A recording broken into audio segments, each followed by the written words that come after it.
Você conhece alguma cidade brasileira que tem o nome Filadélfia?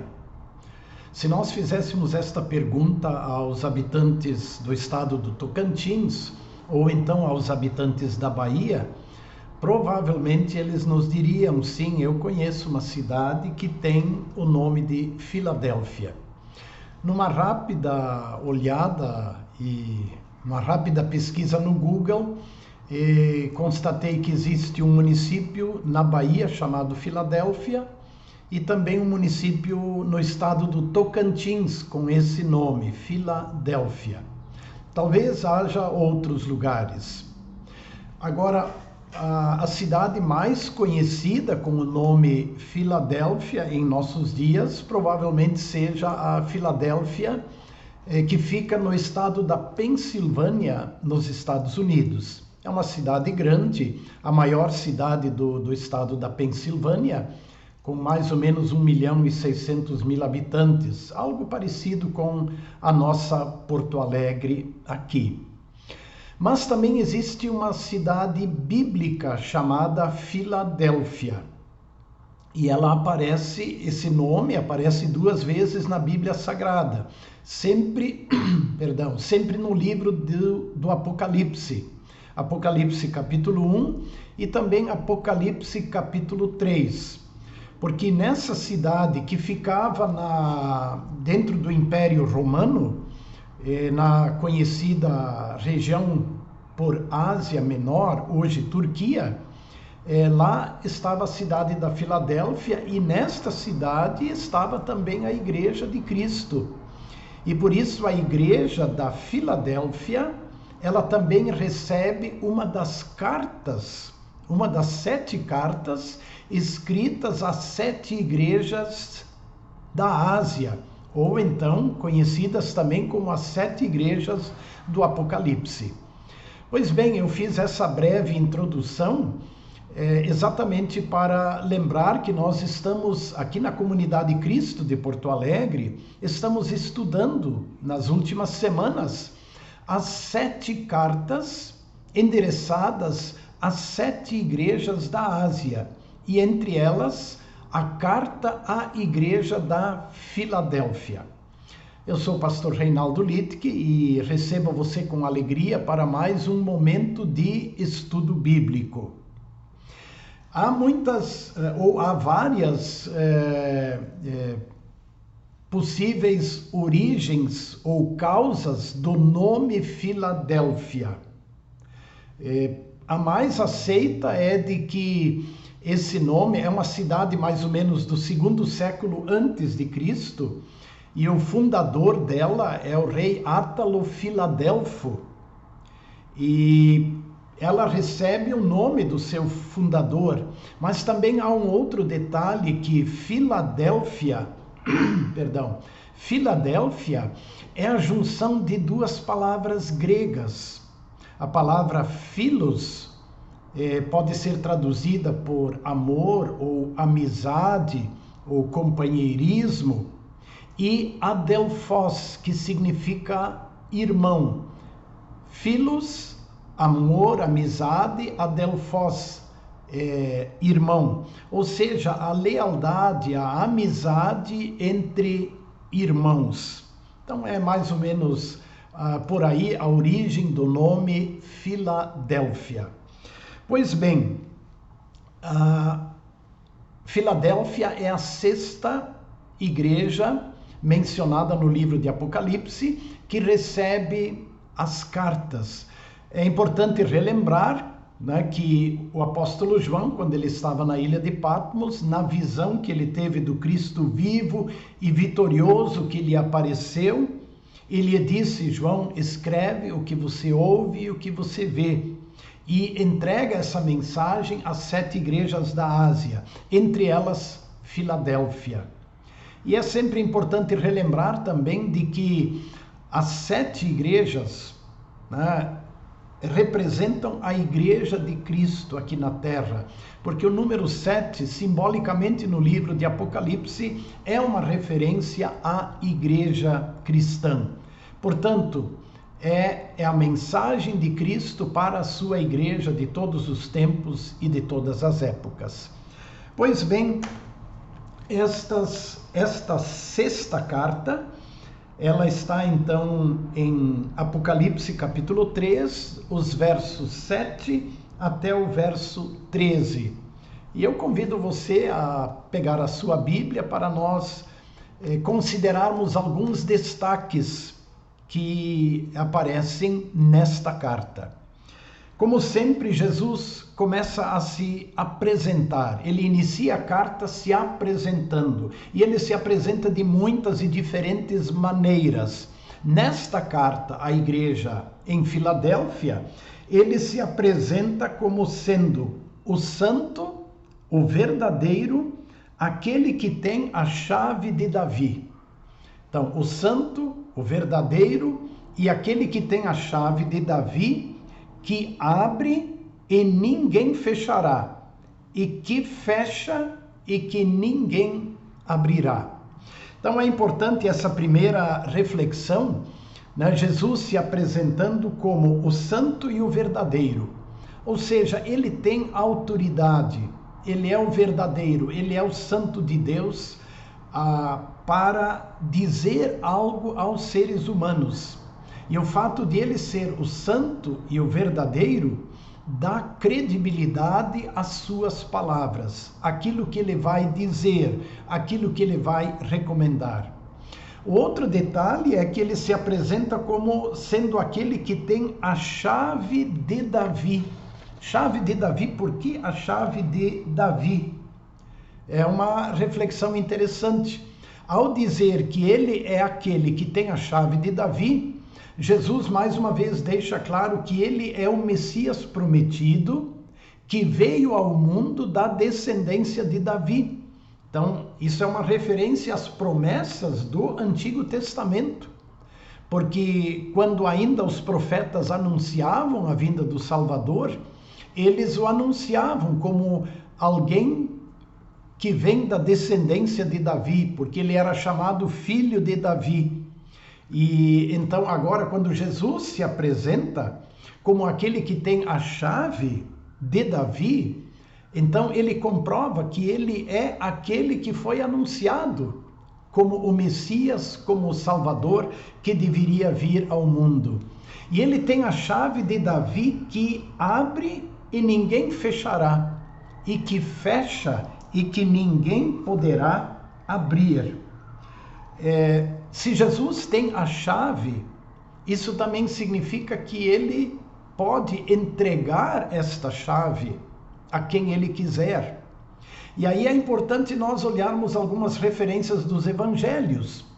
Lembram que Jesus se dirigiu a Pedro, depois de Pedro fazer aquela bonita confissão dizendo que Jesus é a verdade, né? Quando Jesus perguntou aos discípulos: quem vocês dizem que eu sou? Então Pedro responde: tu és o Cristo, o Filho do Deus vivo. E aí Jesus lhe diz: olha, eu também vou te entregar a chave do reino dos céus. O que você ligar na terra terá sido ligado no céu, e o que você desligar na terra terá sido desligado no céu. E isso está em Mateus capítulo 16, e logo um pouco adiante, em Mateus capítulo 18, Jesus também diz que a igreja recebe esta chave que abre e que fecha, né? Lá está em Mateus capítulo 18, também essa referência, né, de que o que a igreja ligar na terra tem validade no céu, e o que a igreja desligar na terra também tem validade no céu. Então é assim que o Senhor Jesus se apresenta à igreja de Filadélfia: o santo, o verdadeiro, aquele em quem nós podemos acreditar, aquele que tem a chave de Davi, que ele é o Messias prometido lá do Antigo Testamento como descendente da linhagem de Davi, e aquele que tem a chave para abrir e fechar, e que entregou esta chave à sua igreja. Isso, na verdade, é a proclamação do Evangelho, porque é a proclamação do Evangelho que abre a porta do céu para o que crê, mas que também fecha a porta para aquele que não crê. Pois bem, uma vez tendo se apresentado, o Senhor Jesus continua lá no verso 8, Apocalipse 3:8, ele diz para a igreja da Filadélfia: eu conheço as obras que você realiza, eis que tenho posto diante de você uma porta aberta, a qual ninguém pode fechar. E eu sei também que você tem pouca força, mas guardou a minha palavra e não negou o meu nome. Eu conheço as suas obras, isso é sempre tão consolador para a igreja.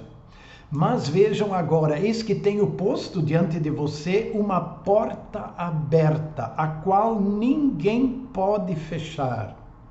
A porta aberta, no texto das Escrituras Sagradas, sempre é uma referência para a oportunidade de pregar o Evangelho. E quando o Senhor Jesus abre uma porta para a pregação do Evangelho, ninguém pode fechar essa porta. Observem que a igreja lá do final do primeiro século é uma igreja que já enfrenta inúmeras perseguições e proibições, com forças tentando calar a igreja. E observem que o Senhor Jesus diz para a igreja da Filadélfia e para a igreja de todos os tempos que quando ele abre uma porta, ninguém pode fechar essa porta. Nem as forças deste mundo, nem as forças espirituais do mal. Ninguém pode fechar uma porta que Deus abre. Para aquela igreja da Filadélfia, o Senhor abriu a porta, Ele abriu, Ele colocou as oportunidades para que esta igreja proclamasse o Evangelho. Quando a gente lê as epístolas de Paulo e também as outras, nós observamos que essa é uma expressão também usada nas epístolas. Por exemplo, quando o apóstolo Paulo escreve aos Coríntios, lá no capítulo 16, em 1 Coríntios, capítulo 16, ele, escrevendo aos Efésios, ou dirigindo-se a... Não, esqueçam o que eu falei, né? Escrevendo aos Coríntios, ele faz referência de que ele ainda vai ficar na cidade de Éfeso. Por que ele ainda vai ficar na cidade de Éfeso? Porque lá em Éfeso, escreve ele, abriu-se uma porta grande e oportuna para o trabalho. E ele também concluiu dizendo que há muitos adversários, muitas adversidades. Mas observem, o apóstolo Paulo, quando ele passa pela cidade de Éfeso, ele observa que lá Jesus abriu uma porta para ele, uma porta para a proclamação do Evangelho. E ele diz que é uma porta grande e oportuna. Por isso, escrevendo aos Coríntios, ele diz: eu vou ficar aqui. Eu vou ficar aqui até o Pentecostes, porque eu tenho que aproveitar esta porta grande e oportuna. Sabem, irmãs e irmãos, isso nos faz pensar e nos faz refletir sobre as portas que Deus abre para a igreja dos nossos dias. Nem sempre nós observamos as portas abertas, mas é muito importante, né, considerar isto, refletir sobre isto, ver onde Deus está abrindo portas para a proclamação do Evangelho. E isso também é uma reflexão individual e pessoal, porque também Deus abre portas grandes e oportunas para o meu testemunho pessoal. Então, fica aqui a reflexão. Onde Deus está abrindo portas para que eu testemunhe, para que eu fale do amor de Cristo para pessoas que estão ao meu redor. Procura observar onde estão as portas abertas. Tá? É uma bela reflexão. O Senhor Jesus também diz para esta igreja lá da Filadélfia: eu sei que você tem pouca força. Pelo que nós podemos concluir, a igreja da Filadélfia provavelmente tenha sido a menor das 7 igrejas mencionadas aqui em Apocalipse capítulo 2 e 3. Você tem pouca força, mas você guardou a minha palavra e não negou o meu nome. Você guardou a minha palavra e não negou o meu nome. A força da igreja não está na igreja em si. A força da igreja está naquele que é o Senhor da igreja. Aquele que fortalece a igreja pela sua palavra, pelos santos sacramentos. Ali está a força da igreja, a força que vem da palavra, a força que vem dos sacramentos. Uma igreja pequena, uma igreja talvez mais fraca, mas uma igreja que guardou a palavra. E Jesus diz: eu conheço vocês. Eu conheço porque vocês guardaram a minha palavra. Bom, ali do capítulo 8, eu pulo então para o capítulo 10, né, onde Jesus continua dentro do mesmo assunto, mas ele dá um enfoque diferente. No verso 10 está escrito assim: você guardou a palavra da minha perseverança. No verso 8 está escrito: sei que você tem pouca força, mas guardou a minha palavra, não negou o meu nome, guardou a minha palavra. Agora no verso 10, a referência que Jesus faz é esta: você guardou a palavra da minha perseverança. O que vem a ser isto? Será que são duas coisas diferentes? Você guardou a palavra da minha perseverança. O enfoque está na perseverança de Jesus. E qual foi a perseverança de Jesus? A perseverança de Jesus foi para salvar a humanidade. A perseverança de Jesus o levou até a morte na cruz. A perseverança de Jesus é o seu amor para com todos os seres humanos. Ali está a perseverança de Jesus. Guardar a palavra da minha perseverança, como disse Jesus, significa exatamente agora anunciar este evangelho da perseverança de Jesus. Este evangelho que nos mostra Jesus indo à cruz. Este evangelho que nos mostra Jesus deixando a glória do céu para assumir o pecado e a culpa da humanidade, e para desta maneira tornar-se o Salvador de todos. Esta é a perseverança de Jesus. E a igreja da Filadélfia guardou a palavra da perseverança de Jesus. Ou seja, a igreja não perdeu o foco. É muito fácil a igreja perder o foco e anunciar outras mensagens. A igreja da Filadélfia perseverou neste foco, nesta mensagem, nesta obra de Jesus, que morreu para salvar toda a humanidade. Então é muito importante a reflexão aqui, nesse sentido. A igreja de hoje, ela está guardando a perseverança de Jesus, o foco dela está nesta obra perseverante de Jesus, que amou o mundo, que desistiu de si e se entregou em favor da salvação de todos os povos.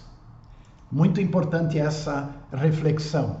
E o Senhor Jesus continua dizendo para esta igreja: por isso também eu o guardarei da hora da provação. Eu também vou guardar você na hora da provação. Na provação, como diz aqui, que há de vir sobre o mundo inteiro para pôr à prova os que habitam sobre a terra. Não fica fácil aí a gente exatamente dizer qual é esta provação a qual o Senhor Jesus se refere. Certamente também está se referindo à provação dos últimos tempos. Talvez esteja se referindo à provação que sobreveio naquele tempo em que João esteve preso em Patmos, e quando Jesus lhe revelou esta carta a ser entregue à igreja da Filadélfia, um período em que o imperador Trajano intensificou as perseguições aos cristãos, talvez tenha sido esse o contexto. Então, importante destacar a promessa de Jesus. Eu também vou guardar a minha igreja da provação, na hora da provação que há de vir.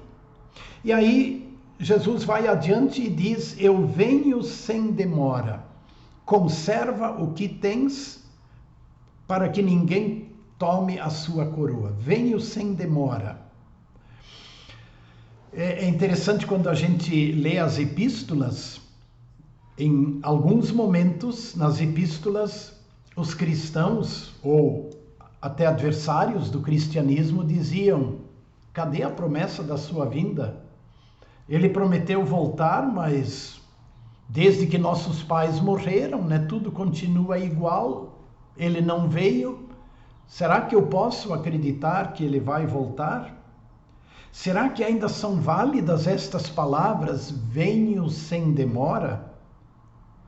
Muitos julgam esta palavra de Jesus sem sentido, porque tudo continua igual, nada mudou. Aí é importante lembrar, irmãs e irmãos, que sobre a volta de Jesus, só o Pai sabe. Os seres humanos até por outro lado, tentaram identificar ou calcular data para a volta de Cristo. Mas ele também é muito claro que a respeito daquele dia ou daquela hora, quando Jesus efetivamente voltar, visível e glorioso, ninguém sabe, nem os anjos. Isso é coisa da autoridade exclusiva do Pai. Então também não é o nosso assunto calcular a volta de Cristo. Para nós, há uma outra reflexão importante. Quando Jesus diz, venho sem demora, conserva o que tens para que ninguém tome a tua coroa, isso também significa que Jesus vem vindo. Ao longo dos séculos, ele vem vindo. Desde que ele voltou para a glória do Pai, após a sua ressurreição, ele vem vindo. O que significa isso que ele vem vindo? Ele vem ao coração dos seres humanos. Ele se apresenta ao ser humano como o santo, o justo, o verdadeiro. Como vimos no início, aquele que é o Messias prometido como descendente de Davi. Ele vem vindo na palavra, no batismo, para salvar o ser humano. A vinda de Cristo é constante desde o momento que ele subiu aos céus. Ele vem vindo para salvar a humanidade. Ele vem vindo ao coração humano. Ele veio ao meu e ao teu coração quando na palavra ele nos chamou, quando no batismo ele nos renovou, ele nos transformou, ele nos regenerou para sermos seus filhos e filhas e herdeiros da vida eterna. Conserva isso que você tem, porque disso depende a coroa da vida eterna. Conserva o que tens para que ninguém tome a tua coroa. A coroa é uma referência exatamente à vida eterna. Então, o prêmio da vida eterna, a coroa da vida eterna que nos foi dada por Cristo. O desafio da igreja é no sentido de não perder, para que ninguém, nem as coisas do mundo, nem Satanás, nos tomem a coroa da vida eterna. Ela é nossa pela fé em Cristo. Sim, ela é nossa por causa da perseverança de Cristo, que não desistiu da humanidade, mas salvou a humanidade. Por isso, quem crer e for batizado está salvo. Ele tem a coroa da vida eterna. Agora o desafio é para que nós cuidemos, para que ninguém tome esta coroa.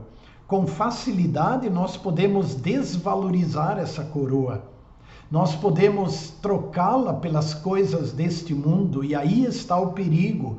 Por isso a advertência de Jesus para a igreja da Filadélfia e para a igreja de todos os tempos é exatamente esta: conserva o que você tem. Não desvaloriza, não troca essa coroa, né, pelos bens passageiros e transitórios deste mundo. Muitos fazem essa troca, mas a advertência é: cuida, conserva o que tens, conserva a tua fé no Cristo vivo. Perdão.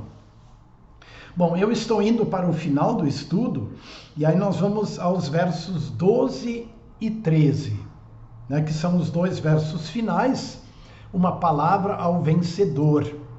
É interessante observar, né, que não existe para a igreja da Filadélfia, assim também, uma palavra de repreensão forte. É uma palavra de exortação: conserva a tua fé, né? Mas não tanto como no caso de outras igrejas, uma palavra dura de repreensão. E Jesus termina a carta dizendo: ao vencedor farei com que seja uma coluna no santuário do meu Deus, e dali jamais sairá. Uma coluna no santuário do meu Deus. Os intérpretes da Escritura Sagrada, eles entendem que essa expressão, conserva o que tens, ao vencedor farei com que seja uma coluna no santuário do meu Deus, é uma referência à realidade da cidade de Filadélfia, uma cidade que com frequência foi afetada por terremotos. Lá no ano 17 depois de Cristo, um grande terremoto destruiu grande parte da cidade, e não foi o único, outros também, mas a cidade sempre se reergueu. E é interessante como a gente ainda observa hoje em dia, às vezes num terremoto que destrói boa parte de uma cidade, algumas coisas permanecem intactas, não são afetadas.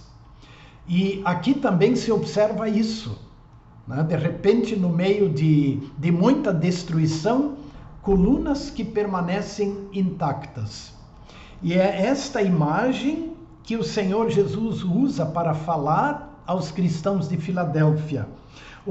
Ao vencedor farei com que seja uma coluna. Mas que coluna? Uma coluna no santuário do meu Deus. Ou seja, o vencedor permanecerá em pé. E ele permanecerá em pé não apenas aqui na terra, mas especialmente na casa do meu Deus, ou no santuário do meu Deus. Uma referência de que na eternidade, na glória celestial, o vencedor permanecerá em pé, ele não será abalado. Aquele que está firmado em Cristo, este é o vencedor, e nada vai abalá-lo, nada vai destruí-lo. E assim ele permanecerá também na casa do meu Pai, na glória celestial. Quem tem ouvidos, ouça o que o Espírito diz às igrejas. Esta é a palavra final. O desafio da igreja é ouvir o que o santo, o verdadeiro, aquele que tem a chave de Davi, diz para a igreja. Aquele que é o Messias prometido do Antigo Testamento, que se apresenta agora como o santo e o verdadeiro. Quem tem ouvidos, ouça o que o Espírito diz às igrejas. Que do estudo de hoje, queridas irmãs e irmãos, nós guardemos as seguintes questões, que em meio às provações, que nós permaneçamos fiéis, firmados na perseverança de Jesus, que nós guardemos a perseverança de Jesus, que nós olhemos para a perseverança de Jesus e que, firmados no grande amor perseverante de Jesus, que não desistiu da humanidade, que não desistiu de nós, que firmados nele, nós possamos continuar a nossa jornada, certos de que ele também nos guardará nas provações, nas aflições, e que o vencedor será uma coluna que ficará em pé, mesmo em meio a tudo que pode desmoronar ao seu redor, mas ele ficará em pé, e ficará em pé também no santuário de meu Pai, na glória celestial. Quem tem ouvidos para ouvir, ouça. Que o Espírito Santo nos firme cada vez mais na palavra do Senhor Jesus, na perseverança do Senhor Jesus, e que assim como igreja, como cristãos, continuemos a nossa jornada, atentos às portas que o Senhor abre. E repito, quando o Senhor abre portas, ninguém as fecha. Não há força deste mundo, não há força espiritual ou força do mal que possa fechar as portas que Deus abre. Observe as portas abertas ao seu redor. Eu encerro esse estudo com um grande abraço a todos e lembrando que aqui na nossa comunidade Cristo de Porto Alegre, toda quinta-feira, nós publicamos um novo vídeo de estudo bíblico, tanto pelo Facebook como pelo YouTube, sempre às 19h30. Também lembramos que os cultos em nossa comunidade Cristo são transmitidos pelas redes sociais, Facebook e YouTube, também aos domingos às 10h, sempre por essas ferramentas sociais. Que a graça do Senhor Jesus, o amor de Deus o Pai e a comunhão do Espírito Santo permaneçam com todos, hoje e sempre. Amém.